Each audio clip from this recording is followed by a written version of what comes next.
Everyone, আজ আমরা পৌঁছে গেছি জানসেসখানে। আমাদের আলকমার শহর থেকে হার্ডলি 20 মিনিটের মতো ট্রেনের সময় লাগে আসতে। জানদাম স্টেশনে নেমে 10 মিনিটের মতো হাঁটা লাগালেই জানসেসখানে পৌঁছে যাওয়া যায়। আজকের ওয়েদারটা হচ্ছে মেঘ আর রোদের লুকোচুরি খেলার মতো, আর যেটা কনস্ট্যান্ট সেটা হচ্ছে হাওয়া। একেই তো জায়গাটি ক্যানেলের ধারে, তারপর এরকম হুহু হাওয়া, তার মধ্যে ছবি তুলতে গেলে তো অবভিয়াসলি জ্যাকেট পরে তো তুলবো না। তাই আমার যে কি ঠান্ডা লাগছিল সেটা আমিই জানি। যাই হোক, তোমাদের আর এই গল্প না করে বরং ভিউটা দেখাই। জানো তো, লোকে নেদারল্যান্ডস আসলে যেমন আমস্টারডাম, গিয়েথ্রুন, কিউকেনহফ এসব উইশ লিস্টে রাখে, তেমনি এই জায়গাটিও আসতে কেউ মিস করে না, because of its scenic beauty. তোমরা তো জানো যে নেদারল্যান্ডস মেনলি ফেমাস হচ্ছে উইন্ডমিলসের জন্যে, আর এই গ্রামটিতে ক্যানেলের ধারে রয়েছে বেশ কয়েকটি পুরনো উইন্ডমিলস, আর সেটা চারপাশে সুন্দর সুন্দর বাড়িঘর। ট্যুরিস্টের জন্য বেশ কয়েকটি ক্যাফেও আছে। কফি বেভারেজেসের সাথে সাথে আলু ভাজাও দেখছিলাম বেশ বিক্রি হচ্ছে। না, আমরা 1000 টাকা নষ্ট করে কফি বা আলু ভাজা কোনোটাই খাইনি। আচ্ছা চলো, এবার তোমাদের চিজ ফ্যাক্টরিটা বরং ঘুরে দেখাই।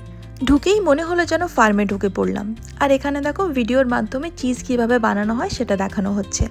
আর ঠিক তার পেছনেই রয়েছে মস্ত বড় একটা চিজ স্টোর। প্রতিটি কাউন্টারে বিভিন্ন রকমের চিজ রাখা আছে, টেস্ট করে যার যেটি ভালো লাগছে সে সেটি কিনছে। আর বিক্রি হচ্ছে বিভিন্ন রকম সোভেনিয়ার্সও। এরপরে আমরা যে দোকানটি ঢুকলাম সেটিতে এত সুন্দর সুন্দর জিনিসপত্র বিক্রি হচ্ছে যে নিজেকে কাবুতে রাখা বেশ মুশকিল হয়ে যাচ্ছিল।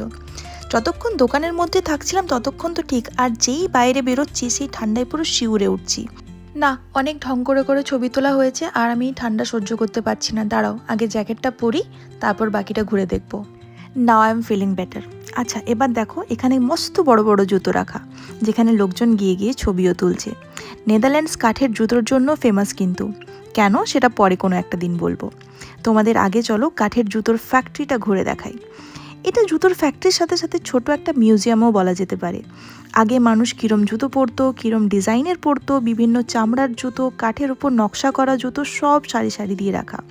আর এই দেখো শো স্টপার, দি ডায়মন্ড ক্লক। আমাদের তো চোখই আটকে গেছিল, কি সুন্দর তাই না? আচ্ছা, এই যে দেখো, এই ফ্যাক্টরিটার কথাই বলছিলাম। এখন সন্ধেবেলা বলে কাজ বন্ধ, সকালে কাঠের জুতোর কাজ হয়। আর এখানে দেখো প্রচুর জুতো রাখা, মানুষ চাইলে রেডিমেডও কিনতে পারে, আবার যদি নিজের ডিজাইন বলে এরা পায়ের মাপে বানিয়েও দেয়। চলো এবার তাহলে বাড়ি ফেরা যাক, আর তোমরা কিন্তু কমেন্টে জানিও আজকের ব্লগটা তোমাদের কেমন লাগলো।